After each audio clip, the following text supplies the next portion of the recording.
Hi, my name is Chris Brennan, and you're listening to the Astrology Podcast. For more information about subscribing to the show, please visit theastrologypodcast.com/subscribe. And this is the 36th episode of the show.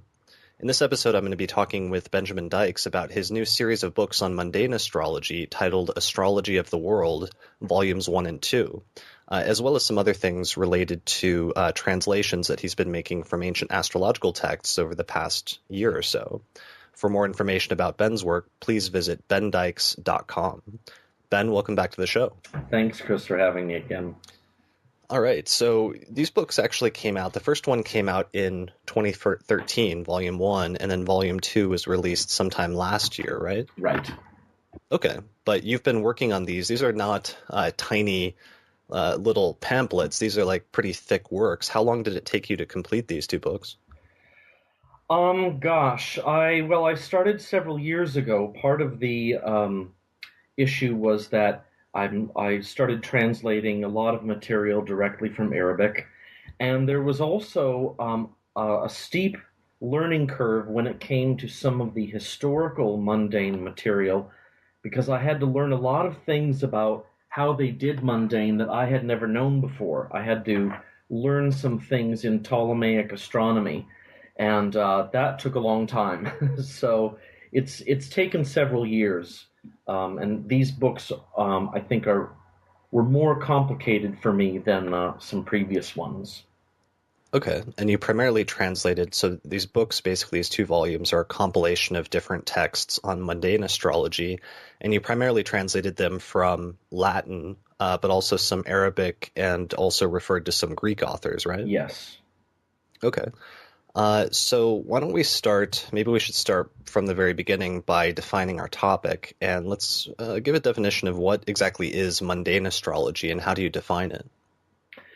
Well, I would define mundane astrology as the astrology of phenomena and processes that go beyond the choices of individuals and the fortune of individuals. And by fortune, I mean the normal web of events that surround us and things that happen to us.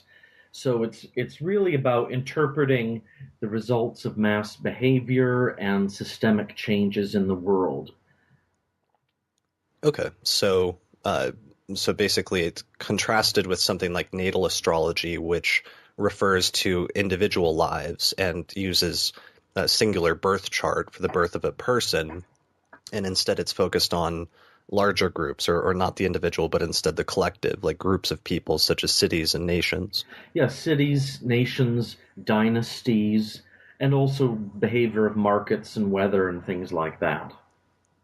So essentially any type of astrology that can be applied to large groups of people would fall under this general category of quote-unquote mundane astrology.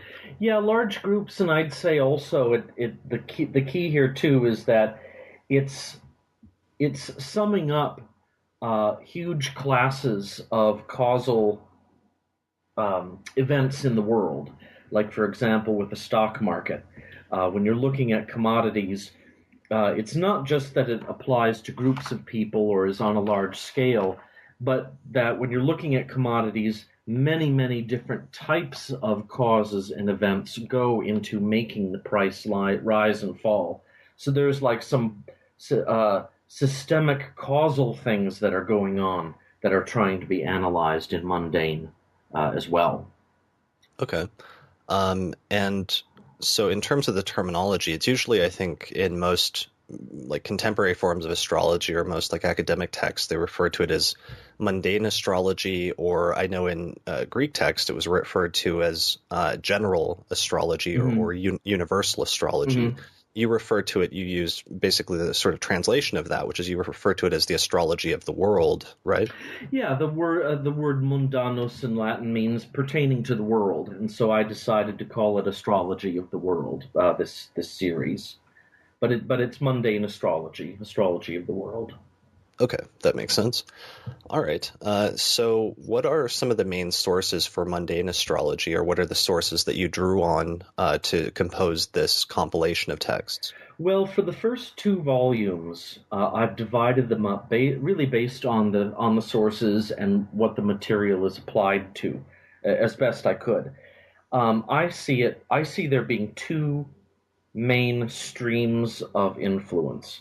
And so the first one is Ptolemy, and it's what I call the Ptolemaic inheritance. And what Ptolemy's mundane astrology was about was a couple of things. Eclipses, using lunation charts to look at things like weather. And he also had some ways of doing what's called chorography, and that is dividing up the world into different regions and assigning zodiacal signs or planets to them. And but the funny thing is about Ptolemy is that in his own mundane material, there's not a lot of interpretive material. When he discusses eclipses, he's more interested in how to time eclipses and how to make predictions about when the effects will happen. But as far as interpreting an eclipse chart, he doesn't have a lot to say. And it's similar with lunation charts. Other later authors used his techniques and built upon them. But his material still forms kind of a class of its own. So he was mainly writing about weather, some material on prices, very little on politics, almost nothing on politics, and then eclipses. The other class of material comes really from the Persians and Indians, and we see most of these texts show up in Arabic. And this was the time among the Sasanian Persians when they were developing new areas of mundane. So they were working with the Saturn-Jupiter conjunctions, the Mars and Saturn in Cancer conjunctions. They were using other Time Lords, mundane profections. And in fact, they applied a lot of natal techniques to mundane charts. So we do, many people have heard of Ferdaria in a natal chart. That's a Persian technique. Well, they had mundane Ferdaria too. So, but that creativity, and especially with the Saturn-Jupiter conjunctions, comes from the Persians with some Indian influence. Okay, and those become kind of like many of the core techniques used in medieval mundane astrology, essentially, right? Right, yeah.